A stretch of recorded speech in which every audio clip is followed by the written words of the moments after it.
Sa mga motorista po dyan, dagdag bawas ang presyo po ng mga produktong petrolyo simula po bukas. Ayon sa Sea Oil, may taas presyo para sa kada litro ng gasolina ng 10 centavos. Rollback naman para sa diesel na 40 centavos. May 70 centavos na bawas presyo para sa kada litro ng kerosene.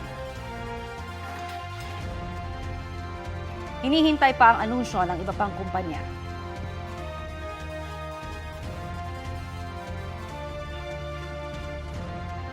Kapuso, para sa mga maiinit na balita, mag-subscribe sa GMA Integrated News sa YouTube.